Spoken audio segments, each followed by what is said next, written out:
तो हम सोचे हैं हम दिल्ली आएंगे, एक बार लास्ट हमारा मांग मांगेंगे। हमारा ये ऑर्गेनाइजेशन HPS के मदद के लिए हम यहाँ तक आज पहुँच पाए हैं। मैं असंख्य धन्यवाद देता हूँ HPS की चेयरमैन और उनके सारे जितने भी कमेटी मेंबर हैं। मेरे ख्याल में अभी 16 कमेटी मेंबर है। 16 का मैं नमन करता हूँ कि आप लोगों के लिए आज मैं यहाँ पहुँच पाया, नहीं तो हमारे लिए संभव नहीं था। अब बोलिए सर। आज हम यहाँ पर जंतर मंतर पर इतनी बड़ी संख्या में केवल इस कारण से आए हैं कि किसी भी देश के अंदर में संविधान के अनुसार शासन को चलाना ये सरकार का पहला दायित्व होता है। और संविधान में ये बड़ा स्पष्ट लिखा है कि इस देश के अंदर किसी भी स्थान पर अगर अल्पसंख्यक समाज के साथ कुछ भी अन्याय होता है तो उसकी सुरक्षा सरकार को देना उनकी गारंटी है।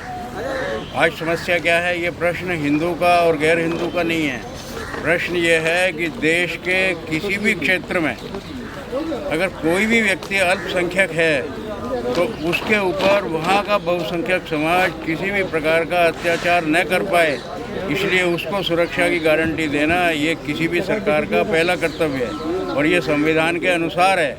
जो सरकारें इस प्रकार का अनुशासन नहीं रख रही हैं, बहुसंख्यक समाज के अत्याचार से अल्पसंख्यक समाज को सुरक्षा नहीं दे रही हैं, वो संविधान के विरुद्ध काम कर रही हैं। और अगर राज्य किसी भी सरकार की इस प्रकार की अनुशासनहीनता और अमर्यादित उसका भी व्यवहार है तो यहाँ पर हमारे बंधु केवल इसलिए पधारे हैं कि केंद्र सरकार इसका संज्ञान लेके उन राज्य सरकारों को इस बात के लिए स्पष्ट निर्देश दे कि वहाँ पर अगर अल्पसंख्यक समाज के साथ वो भले ही हिंदू हो, वो कोई भी हो, लेकिन उनके साथ में किसी भी प्रकार की अत्याचार होने की संभावना ना रहे। ये लोग इतने कमज़ोर हैं, इनकी कौन सुनने वाला है? अभी हम देखा कि कुछ लोग हैं जिनके बच्चों को इनकी आंख के सामने मार दिया गया। ये तो 2 हमारे पास घटना सामने आई है, माननीय कितने हजारवां घटना हुई होंगी। और आज हमारा सबका ये कर्तव्य बनता है कि आज तो 2 बच्चों के बाप यहाँ पर आए हैं, कल को ऐसा ना हो कि स्थिति इतनी गंभीर हो। आज किसी बच्चे के साथ अन्याय हुआ है, कल और किसी के बच्चे के साथ अन्याय ना हो, इसलिए हम लोग यहाँ पर सब इकट्ठे होकर इस काम के लिए एकत्रित हुए हैं जिससे इन बेजुबान को जुबान दी जाए। और आज हमारा भाग्य है कि सर्व हिंदू समाज के महाराज संत महामंडलेश्वर जी और उनके साथ में उनके शिष्य, इन सबका इस कार्य को आशीर्वाद मिल गया। मुझको लगता है कि ईश्वर की कोई व्यवस्था है। जैसे ही इनका आशीर्वाद मिला मुझे ये लगने लगा कि इन गरीबों की कोई ईश्वर ने सुन ली है, इनको प्रेरणा दी है, इसलिए आप यहाँ पर आशीर्वाद देने के लिए पधारे हैं। मुझको लगता है कि कोई संदेह नहीं है कि अब इनकी आवाज़ सही जगह पे पहुँचेगी। केंद्र सरकार तक पहुँचाना हम दिल्ली में रहने वाले लोगों का दायित्व है। केंद्र सरकार को फॉलो अप करना ये भी हमारा दायित्व है। और हम अंततः, क्योंकि वहाँ पर वो बहुसंख्यक समाज हिंदू समाज है, इसलिए स्वाभाविक रूप से सारे देश के या विश्व के सारे हिंदू समाज को एक शरीर के रूप में रहना, एक जगह कांटा चुभे सारे शरीर को कष्ट होना चाहिए। हम सब लोग इसी नाते अपने भाइयों की सहायता के लिए यहाँ पर आए हैं। हम यहाँ पहुँच पाएंगे, बात पूरा इंडिया में फैलाएंगे। अभी देखिए, हम लोग जब वापस जाएंगे तो ये निश्चित नहीं है हम जीवित रहेंगे या नहीं रहेंगे। हमारे जितने लोग भी आए हैं, हो सकता है कि सब के सब मारे जाएंगे। हो सकता है कि ये लास्ट चांस आप हमें देख रहे हैं और हमारे आदमियों को देख रहे हैं। ये बोल के आए हैं हम लोग कि हम लोग जिंदगी निछावर कर दिया, लेकिन हमारे हिंदुओं के लिए हम अपना जान देने के लिए भी तैयार हैं। अगर हमें मार दिया गया हमें कोई फिक्र नहीं। मैं तो अपना जीवन जी चुका हूँ। मेरा उम्र अभी 71 है। मैं तो लगभग जी चुका हूँ, लेकिन हमारे जो नौजवान बड़े हो रहे हैं उनका कोई राइट नहीं होगा, जैसे हमारे कोई राइट नहीं है मेघालय में रहने का। हम हिंदू है बोल के हमारा हर तरीका का अत्याचार हमारे ऊपर हो रहा है। हमारा अल्पसंख्यक है वहाँ पे, और इतनी एनजीओ बन गया वहाँ पे कि सारे एनजीओ का काम ही है हिंदुओं को प्रॉब्लम करना, या वहाँ के जो लोग रहते हैं उन लोगों को ऊपर अत्याचार करना। अभी फिलहाल में ये साल में ये देखिए, मैं एक डॉक्यूमेंट दिखाता हूँ। ये एक कमीशन रिपोर्ट है, 1992 का कमीशन रिपोर्ट। इस रिपोर्ट में कितनी लोगों की हत्या हुई है और कितनी लोगों की घर बर्बाद हुए हैं, कितनी दुकानें लूटपाट हुई है, ये सारा डॉक्यूमेंटेड है यहाँ पे।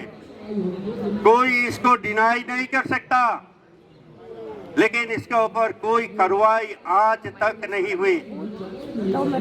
इससे ज्यादा दुखद और क्या हो सकता है? हमारा देश में रह के, अपना देश में रह के हमारा ये हालत है, और हम कहाँ बांग्लादेश के हिंदुओं के लिए सोचेंगे?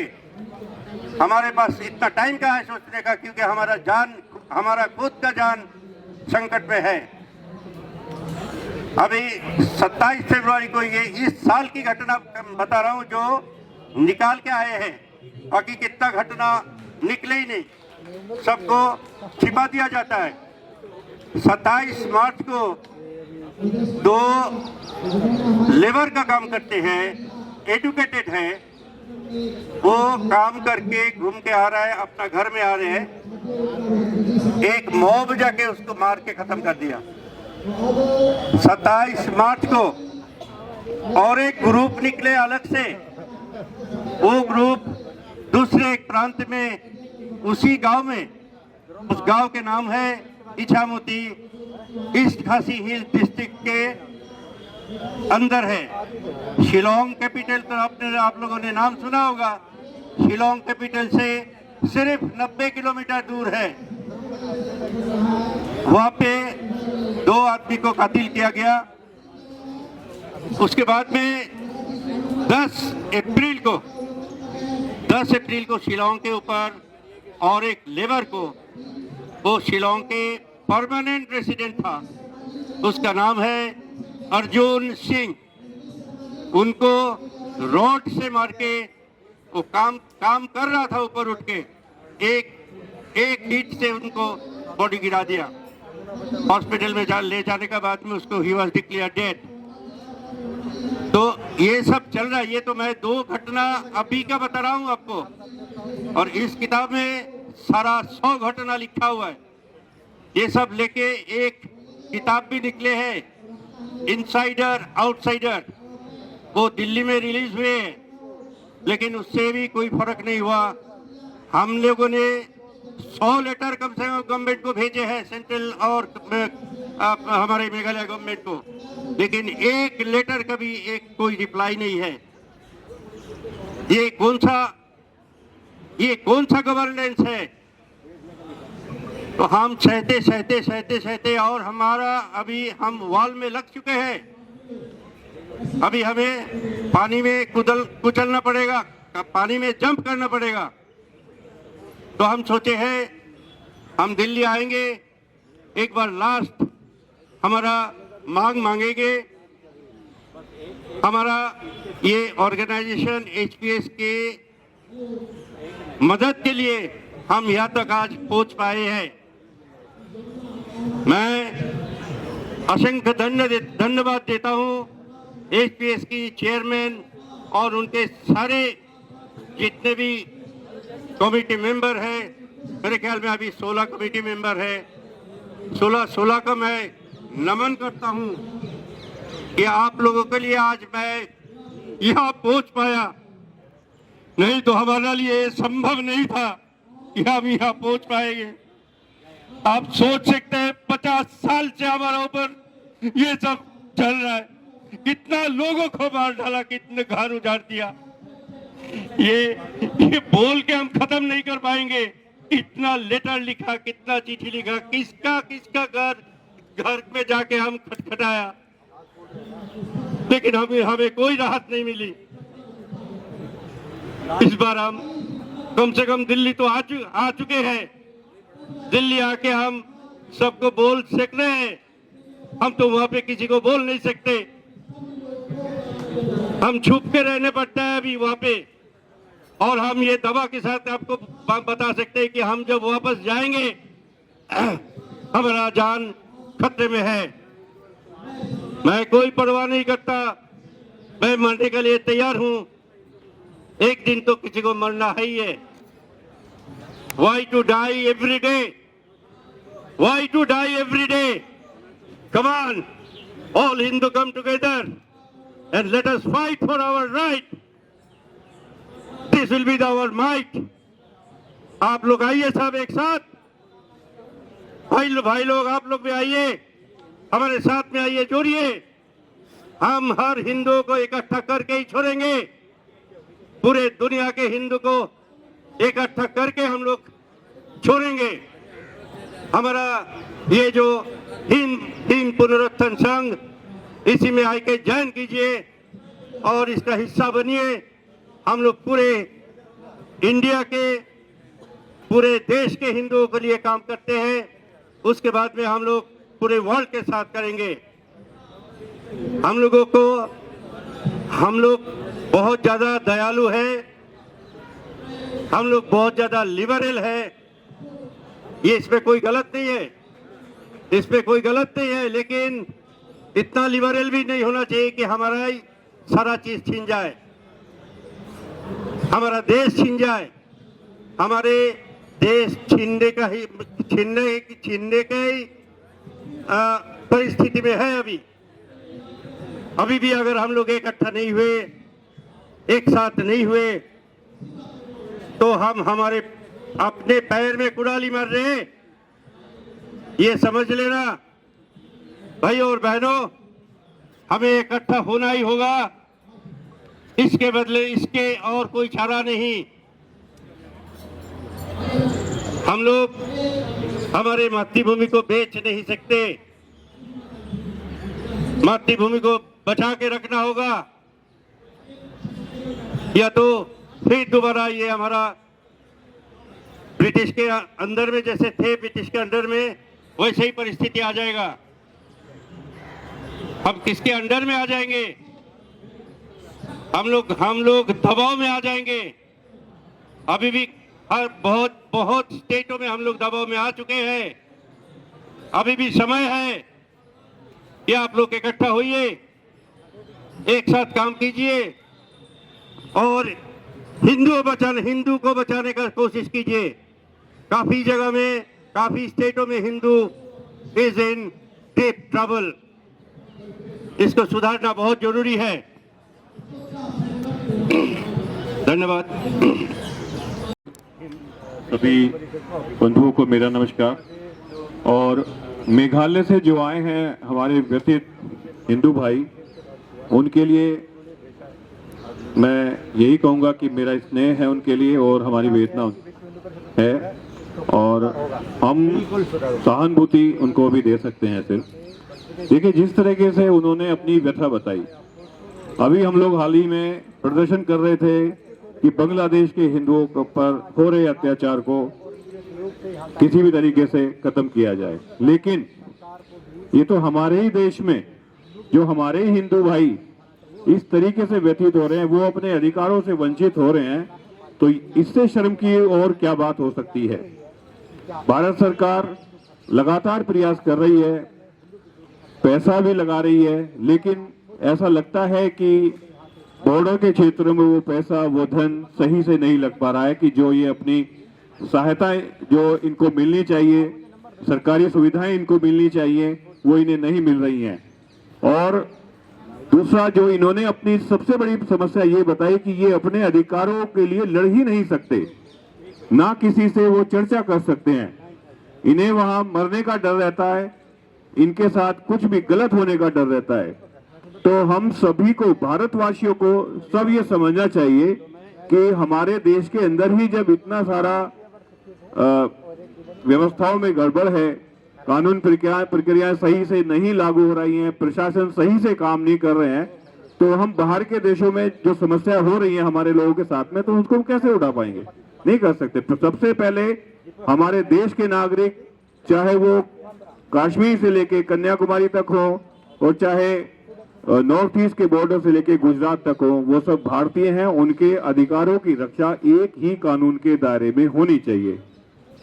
मैं भारत सरकार से भी ये निवेदन करता हूं कि इस पे अपना रुख अपनाएं, कड़ा रुख अपनाएं और इस तरह की जो समस्याएं हो रही हैं वो हमारे बॉर्डर में जो रह रहे हैं हिंदू भाई, उनके साथ बिल्कुल ना हो। जैसा कि मुझे कल ही पता पड़ा था कि हमारे यहाँ एक लैंड का वो होता है कि 99 इयर्स का पट्टा होता है, वहां पे 30 साल का कर दिया है।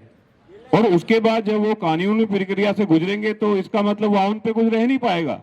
तो ये एक लगता है जैसे षड्यंत्र हो रहा है हमारे देशवासियों के साथ में कि वो अपनी जो जमीन है, अपने जो पुरखों की जमीन है, वो खो देंगे और मिलेंगी किनको? जो वहां पर अपर कास्ट में आ चुके हैं, जिनके साथ दंगाई लगे हैं, जिनके साथ अलगाववादी लगे हैं, जिनके साथ पता नहीं क्या क्या ऐसी चीजें लगी हैं जो फंडिंग कर रही हैं उनको, वो उनको फलीभूत करेंगी। भारतवासियों को क्या मिलेगा? जो उस क्षेत्र में रह रहे हैं बहुत पुराने समय से, उनको क्या मिलेगा? तो मेरा यही निवेदन है, आग्रह है कि भारत सरकार इस पर ध्यान दे और गंभीरता से ध्यान दे। धन्यवाद। कि हिंदू तो वही है और वही एक भारत देश का हिस्सा में रहते हैं, लेकिन इतनी विसंगति इनके साथ इतनी बेकार की बन रही है, इतनी अमानुष बन रही है कि आप सुनकर भी ताज्जुब रह जाएंगे। इनके लिए हिंदू एग्जिस्टेंस का एक भी बेसिक राइट, लाइवली राइट इनको नहीं मिल रहा है। और ये हिंदू भी है और भारत का एक शासन प्रदेश हित में ऑफिशियल प्रदेश में रह रहा है, फिर भी इनके पास जो हिंदुओं को राइट मिलना चाहिए, ये हम लोग बोलते तो आते हैं कि ये हमारा हिंदू राष्ट्र है, लेकिन ये हिंदू राष्ट्र में भी हमारे हिंदू इस विसंगति से रही है, जो मिनिमम बेसिक राइट से भी वंचित है। ये तो बड़ी दुर्भाग्यशाली बात है और दुर्भाग्य इस बात का है कि ये विसंगति से सालों साल रह रहे हैं और इनकी कोई सुनाई नहीं दे रहा है। No, they are not being heard. That is the further tragedy this people are having. I think कोई भी एक संवेदनशील हिंदू हो तो ये बात के लिए वो भी इंडोर्स करे कि इनकी जो समस्या है, इनकी जो विसंगति है, वो पूरी बदल के इनको राष्ट्रीय प्रभाव में लाया जाएगा। धन्यवाद, थैंक यू, जय हिंद। मेरा बेटा क्लास 12 में पढ़ रहा था, ये का फर्स्ट सेमेस्टर खत्म किए थे। सोचते थे कि बच्चा को पढ़ लिख के कुछ आगे भला संस्कृत दे, लेकिन मेरा बेटा को रोड पे मारकर हत्या किया दी गई है। अभी करे तो क्या करे, मैं अब वहाँ के ऐसा है कि उन्होंने बयान नहीं कर पा रहा है किस तरीका से उनका बेटा का हत्या किया गया। दिन दहाड़े बाजार पे लोगों का सामने, पुलिस का सामने पत्थर से कुचल के मार दिया गया। एक भी आवाज उठाने के लिए तैयार नहीं है, ये बोलने के लिए तैयार नहीं है कि हमें नाइंसाफी हो रहा है। तो हमें एफआईआर किया गया है। एफआईआर करने के बाद में सिर्फ दिखाने के लिए 4 लोगों को उन लोगों ने गिरफ्तार किया।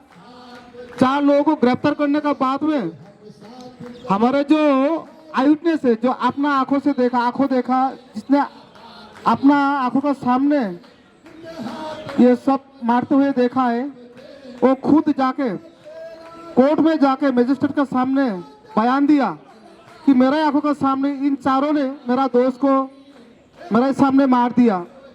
फिर भी वो लोगों को छोड़ दिया गया और वो कातिल, वो जो हत्यारा है, अभी भी खुलेआम दिन दहाड़े घूम रहा है बाजार में। ये परिस्थिति है हमारे मेघालय का कानून व्यवस्था, और हमें मजबूर किया जा रहा है हिंदुओं को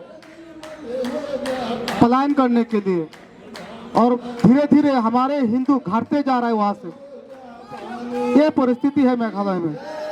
और क्या बताऊंगा, हर जगह में हम लोग, हर ऑफिस, सब डिवीजन में गया, डीसी का पास गया, 2-3 एमएलए का पास भी गया, कोई बात सुनने के लिए तैयार नहीं है हमारे। ये परिस्थिति है।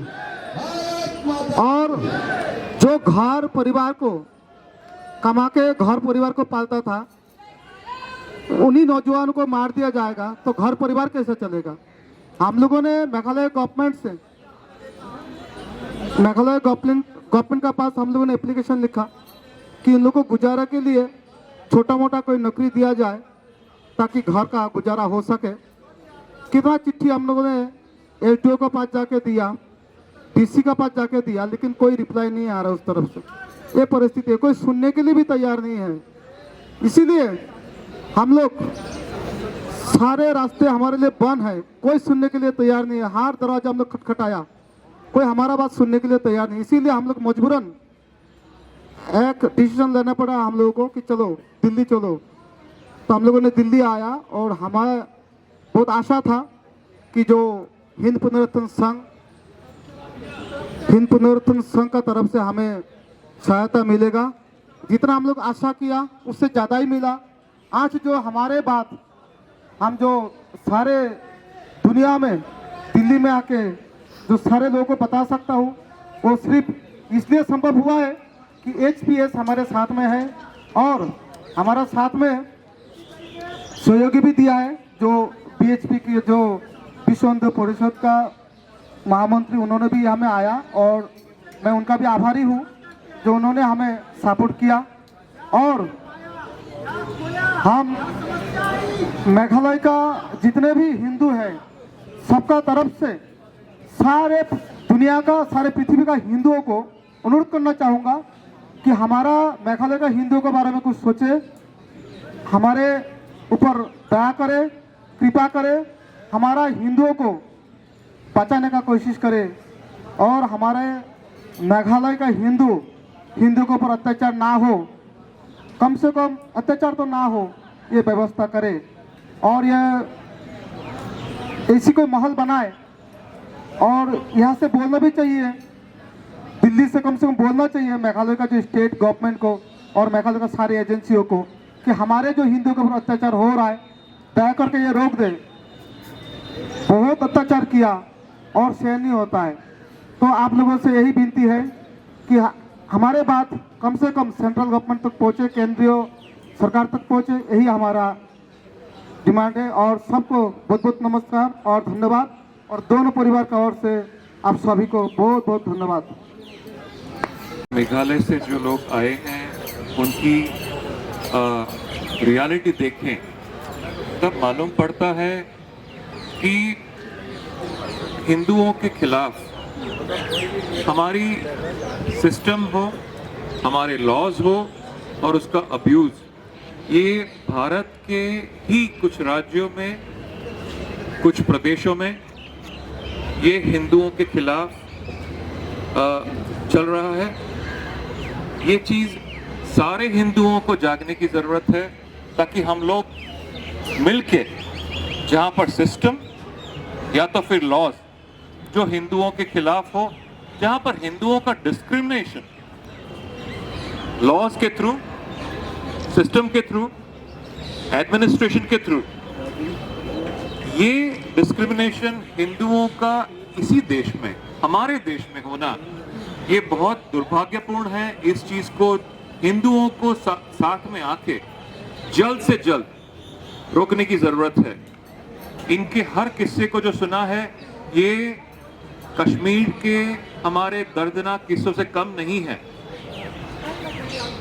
इस चीजों को हर हिंदू को जानना चाहिए। जान के हम हर हिंदू जो भारत के किसी भी हिस्से में हो, जहां पर उनके खिलाफ डिस्क्रिमिनेशन हो, उनको आप जानेंगे तो समझ में आता है कि उनको जॉब मिलना भी दे आर डिस्क्रिमिनेटेड अगेंस्ट। उनकी सेफ्टी जरा भी अवेलेबल नहीं है। ये पूरी की पूरी सिस्टम डिजाइन की है रन की जा रही है ताकि हिंदुओं को कॉर्नर कर सके, हिंदुओं को प्रेशराइज कर सके कन्वर्जन के लिए। इस चीज को लिंग्विस्टिक माइनॉरिटी, ये जितने भी लिंग्विस्टिक माइनॉरिटी में आते हैं वहां पर इस चीजों इन लोगों के साथ में हिंदुओं को खड़ा रह के जो उनका एक्सप्लॉयटेशन हो रहा है, जो उनके साथ में डिस्क्रिमिनेशन हो रहा है, उनका अल्टीमेट ऑब्जेक्टिव इसके ये लोग प्रेशर में आके कन्वर्ट करें इस चीज को बाकी के हिंदू हिंदुस्तान में या दुनिया भर में। इट इज हाई टाइम कि हम सब साथ में आके इनके साथ खड़े रहें और जो भी कश्मीर में हुआ है इस चीज को यहाँ पर रिपीट ना होने दे, जो बांग्लादेश में हो रहा है उस चीज को यहाँ पर रिपीट ना होने दे। ऐसी सारे हिंदुओं से अपील है और हमारी सरकार से भी अपील है कि ये चीज को ना होने दे, इस चीज को जल्द से जल्द रोका जाए। Thank you. नहीं सुन पा रहा है, हमारा बात सुनने के लिए हम लोग यहाँ पे आए हैं। यहाँ पे जो 1972 में जब मेघालय को आसाम से सेपरेट कर दिया गया था उसी टाइम में बहुत सारा नॉन ट्राइबल जो है और हिंदू ट्राइबल भी जो है उन लोग मेघालय में थे, लेकिन उसका पीछे जो कार्रवाई शुरू हो गया जो जिसको लिए जो फंडामेंटल राइट्स है नॉन ट्राइबल्स को एंड माइनॉरिटी ट्राइबल्स को, ये दोनों का ग्रुप का कोई राइट्स जो हिंदू ग्रुप में पड़ते हैं सब राइट्स सीज कर दिया गया और एक का एक सीज कर दिया। खाली नहीं, उनका ऊपर फिजिकल असॉल्ट, एक्शन, एब्यूज सब कुछ कर रहा है without any justice. All are under the impunity of the state government. ये जो on the support of the government Hindu को ऊपर में हो रहा है, यही आज हम लोग बोलने आए हैं कि इसको जस्टिस हमको चाहिए और हमको वो राइट्स चाहिए जो हमारा कॉन्स्टिट्यूशन में गारंटी किया गया है। इस सिलसिला में हम और भी बोलना चाहता है, जो गवर्नमेंट ऑफ मेघालय में 90% सब्सिडाइज्ड बजट होता है, जो हर 100% जो नॉन टैक्स पेइंग सिटीजन जो नॉन ट्राइबल होता है वो ही देता है। जो टैक्स पेइंग जो सिटीजन है उसको कोई राइट नहीं दिया जा रहा है, लेकिन उनको टैक्स पेमेंट का बजट उन लोग लेते हैं। तो ये जो फंड है, ये जो फंड गवर्नमेंट ऑफ मेघालय ने ले रहा है, it should be having some balance of the benefit given to the tax payers also. ये बहुत ज़रूरी होता है। जो कोई भी फंड दिया जा रहा है, अभी 1.5 लाख करोड़ बजट मांगे हैं सेंट्रल गवर्नमेंट से, लेकिन टैक्स पेयर्स को क्या बेनिफिट मिलेगा, कोई डेफिनेशन नहीं है। तो इसमें एक कंडीशन जरूर होना चाहिए, जो टैक्स बेनिफिट जो टैक्स देते हैं उसको भी कुछ बेनिफिट मिलना चाहिए। ये बेनिफिट में खाली स्कीम नहीं, बेनिफिट में आपको लैंड राइट्स, आपको बिजनेस राइट्स, आपको एजुकेशन राइट्स, आपको एम्प्लॉयमेंट राइट्स, आपको लिविंग फ्री लिविंग, आपको फ्री स्पीच, ये सारे चीज़ गारंटी करना है। एजुकेशन के ऊपर में सारे चीज़ को राइट्स को गारंटी करना है और वो गारंटी का कंडीशन में ही ये फंड देना चाहिए। ये जब करेंगे तो ये सारे चीज़ जो है इनजस्टिस हो रहा है नॉन ट्राइबल्स और माइनॉरिटी नॉन ट्राइबल्स को, माइनॉरिटी ट्राइबल्स के ऊपर में, ये इनजस्टिस ऑटोमेटिक खत्म हो सकता है। इतना ही हम बोलना चाहते हैं। Thank you very much. Meghalaya में हिंदुओं पर अत्याचार बंद करो। भारत सरकार होश में आओ, भारत सरकार होश में आओ, होश में आकर बात करो। परम आदरणीय रविदेव गुप्ता जी और मेघालय से हिंदुओं पर हो रहे अत्याचार को लेकर हमारे आए हुए कर्मठ हिंदू साथी और अपने इस कार्यक्रम में उपस्थित बहनों और भाइयों, मैं पहले अपना परिचय दे देता हूं। मेरा नाम BS यादव और एक संगठन है पेंशनर का, भारतीय पेंशन मंच, उसका मैं संस्थापक अखिल भारतीय अध्यक्ष हूँ। और पिछले 57 साल से केवल एक ही काम हम करते आ रहे हैं। 11 साल की उम्र से किसी न किसी संगठन में रहकर काम कर रहे, और हमें पता है कि जब हम कोई आंदोलन करते हैं तभी सरकार सुनने को तैयार होती है। मैं जब से आया हूं आपकी व्यथा को सुन रहा हूं, और कल भी ग्रेटर कैलाश में हम कार्यक्रम में थे। रवि देव जी ने वहां घोषणा की कि कल कार्यक्रम होगा, तो हम उस कार्यक्रम की दृष्टि से यहाँ उपस्थित हुए हैं। लेकिन आज देश के अंदर हिंदुओं की संख्या, या हम कह सकते हैं हिंदू बहुसंख्यक है, लेकिन किसी किसी स्टेट के अंदर हिंदू अल्पसंख्यक है और दूसरे धर्म बहुसंख्यक हैं। तो जहाँ बहुसंख्यक अगर मुसलमान है या ईसाई है तो हिंदुओं पर अत्याचार किए जाते हैं, लेकिन अगर हम जहाँ बहुसंख्यक हैं हम तो अत्याचार नहीं करते अल्पसंख्यकों पर। तो ये जो भेदभाव की जो नीति समाज के अंदर चल रही है, देश के अंदर चल रही है, ये देश के लिए बहुत खतरनाक है। अभी मैं मेघालय के 2 साथियों की बात सुन रहा था कि जवान बेटों को मार दिया गया। कितनी शर्मनाक बात कि एक देश में जो प्रजातंत्र देश है, लोकतंत्र देश है, जहाँ पर सबका साथ, सबका विकास, सबका विश्वास, सबका प्रयास की बात की जाती है, देश के प्रमुख के द्वारा की जाती है, वहाँ इस तरह की घटनाएं हो रही। मेघालय जल रहा है, हिंदुओं पर अत्याचार हो रहा है। मणिपुर के बारे में सबको ही पता है कि मणिपुर में क्या हो रहा है। सरकार की कान के अंदर जूं नहीं रेंग रही। ये काम ऐसे होने वाला नहीं है साथी। महाभारत के अंदर एक प्रसंग आता है, जब अभिमन्यु मारा गया तो पांडव रोने लगे, कहने लगे कि जब हमारा बेटा अभिमन्यु ही नहीं रहा तो हमें राज सिंहासन, राज दरबार, राज तिलक लेकर क्या करना है, ये हमको नहीं चाहिए, ये कौरवों को दे दो।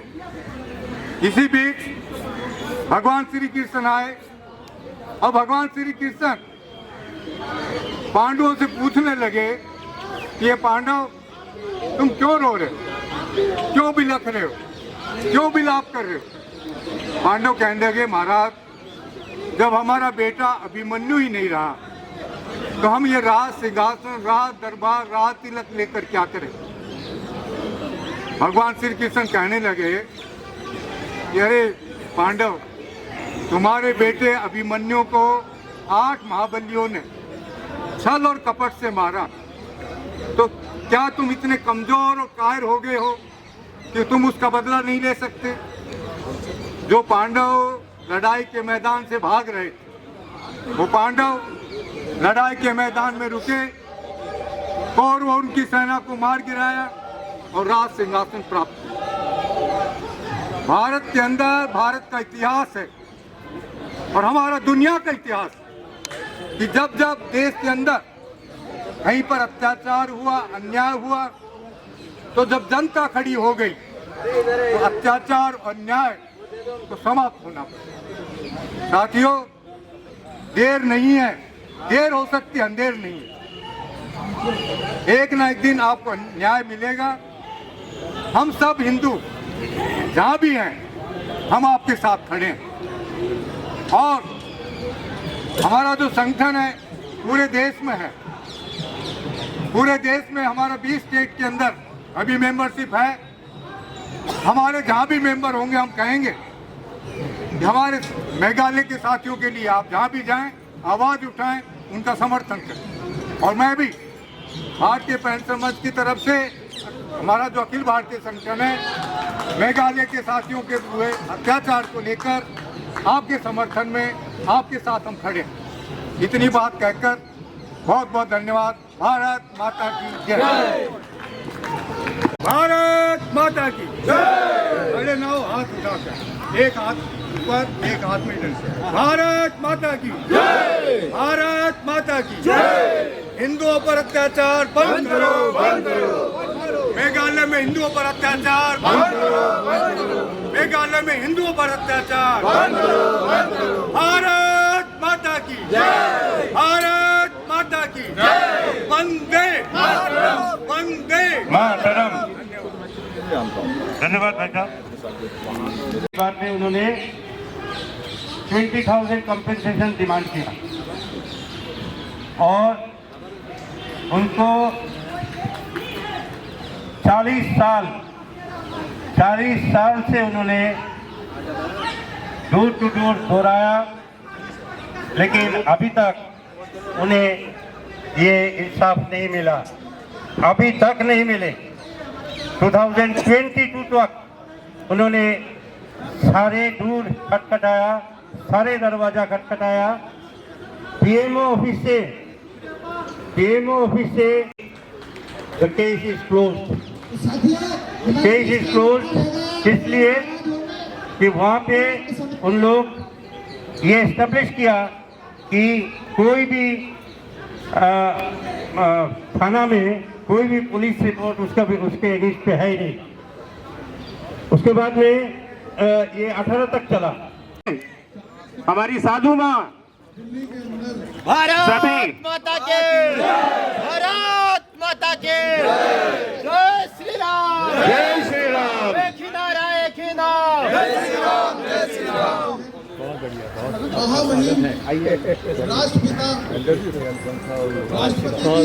आपने वो ट्विटर पर किया है, मुझे खोलो, मैं अभी देखूँ। तो मुझे कार्ड मिल गया ना आपको? हाँ जी सर, आपको कोई इवेंट होगा तो बताना सर। हाँ जरूर जरूर। स्वीकार नहीं कर रहा है। वहाँ की सरकार से न्याय की गुहार हम मांग रहे हैं, लेकिन वहाँ की सरकार से अभी तक न्याय मिलना तो दूर, हमें सरकार से कुछ भी सूचना नहीं मिली है। इसी साल, इसी वर्ष 27 मार्च 2024 को 2 निरपराध, 2 इनोसेंट युवाओं की बीच चौराहे में पत्थर मारकर, लोहे की रॉड मार पूरे विश्व के हिंदुत्व का प्रतिनिधित्व करता है व्यक्ति।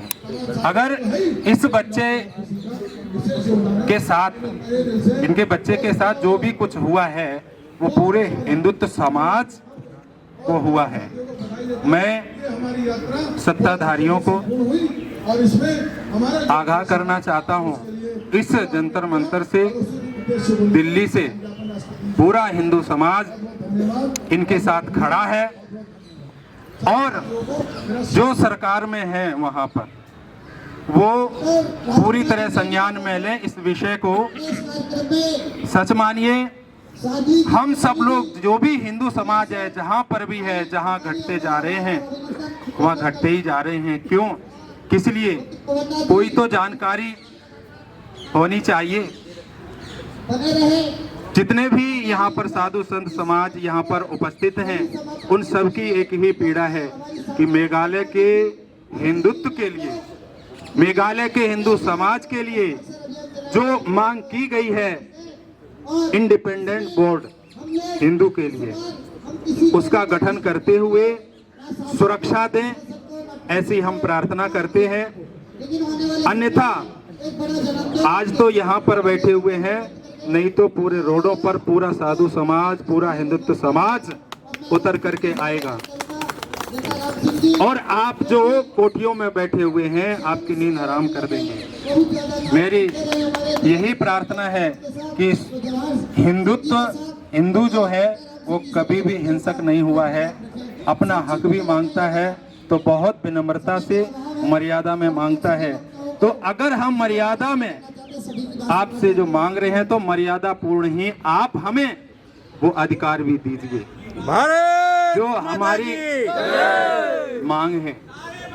सच में बहुत पूरा देश के जितने भी हिंदू हैं सब दुखी हैं। मेघालय के हिंदुओं के साथ जो भी कुछ हो रहा है वो वहाँ की सरकार जिम्मेदार है और उस सरकार को सही तरीके से कदम उठाने चाहिए। मैं यही कहता हूँ। पुनः फिर से मैं आपके पूरे परिवार के लिए, पूरे हिंदू समाज के तरफ से संवेदना व्यक्त करता हूँ और आपके साथ अंग संग हमेशा हमेशा के लिए खड़े हैं। जहां पर भी, जैसे भी, जिस तरीके से भी जरूरत पड़ेगी, हम आपके साथ खड़े होंगे। बोलिए भारत माता की, भारत माता की, भारत माता की।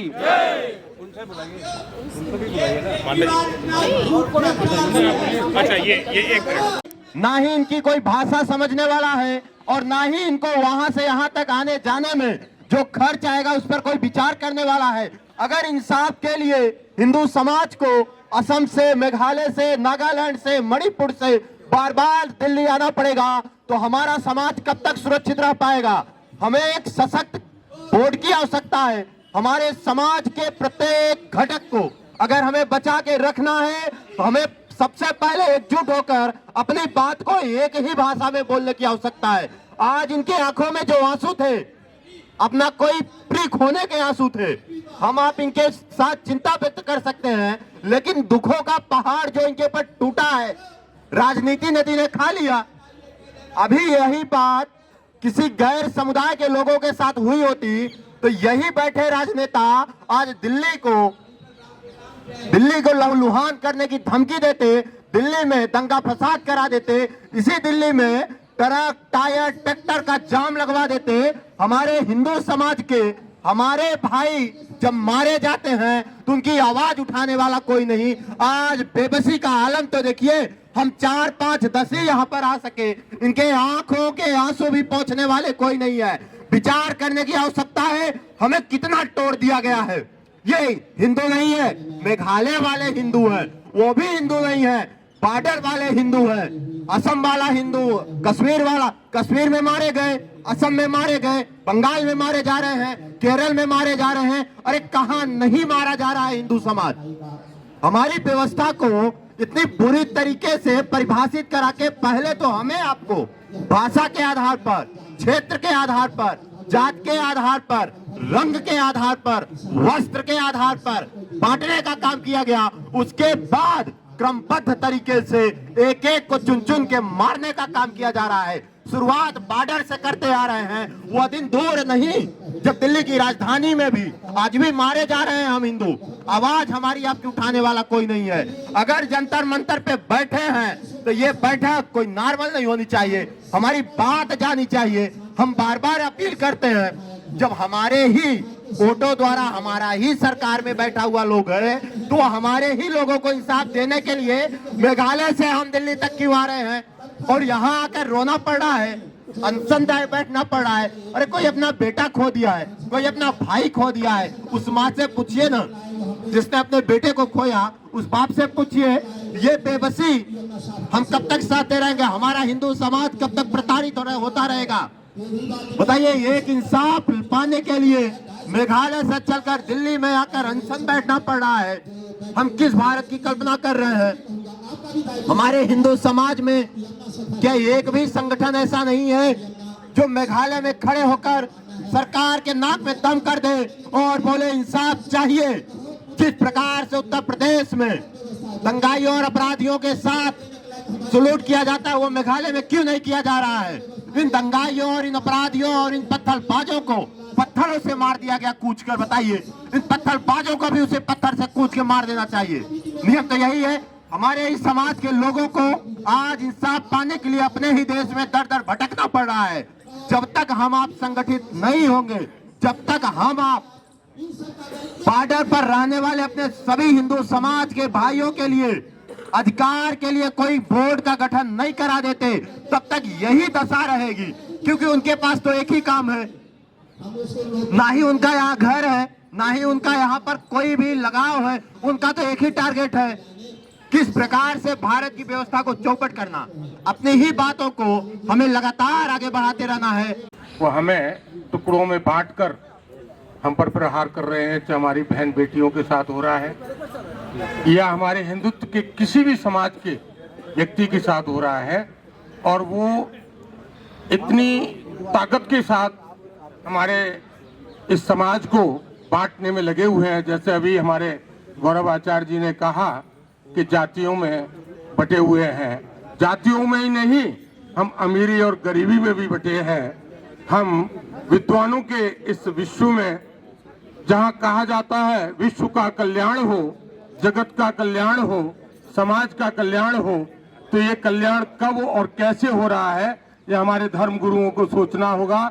हमारे धर्म गुरु आज जो हमारे पीठाधीश्वर, हमारे महंत, हमारे महामंडलेश्वर, अंतर्राष्ट्रीय महामंडलेश्वर, जो विश्व में अपने विख्यात अपनी भूमि को जानते हैं, भारत की देवभूमि है, यहाँ आज जो मेघालय से आए हुए ये पीड़ित परिवार जो आया है, पीड़ित परिवार मेघालय से आया है, बांग्लादेश से भी आएंगे, पाकिस्तान से भी आए हुए हैं, शरणार्थी हर जगह से आए हुए हैं, क्योंकि ये भारत की देवतुल्य भूमि है, हृदय से नम्र, विनम्र और सत्य के साथ जुड़ी हुई भूमि है। ये आप सब देखते होंगे। आज इसीलिए संत समाज विश्व के हर एक प्राणी के साथ है, क्योंकि हम लोग बोलते हैं विश्व का कल्याण हो। आज जो पीड़ा है, चाहे वो यमुना की पीड़ा हो, चाहे वो बहन बेटियों की पीड़ा हो, पूरे विश्व में ये जो आप देख रहे हो इजराइल में हो रहा है, युद्ध की जो परंपरा चल रही है, केवल और केवल हम एक दूसरे को काटने के लिए कर रहे हैं ये काम। अब हमारे उत्तर प्रदेश से योगी आदित्यनाथ जी ने कहा है, एक रहोगे, नेक रहोगे, सेफ रहोगे, बटोगे तो कटोगे, बटोगे तो कटोगे। इस नारे के लिए भी लोगों ने, कई भांतियों ने भ्रम फैलाने का प्रयास किया था, क्योंकि हमने सभी के लिए कहा है, ये खाली हिंदुत्व के लिए नहीं कहा है, सभी के लिए कहा है कि आप एकजुट होकर के जो राष्ट्र हित में बात करेगा, जो सनातन धर्म के हित में बात करेगा, वो सत्ता पे राज करेगा। ये आज की पीढ़ी, युवा पीढ़ी, आप सब सोच रहे होंगे, समझ रहे होंगे कि आज समय के मांग है कि आज समय की मांग के साथ हम सबको चलना होगा।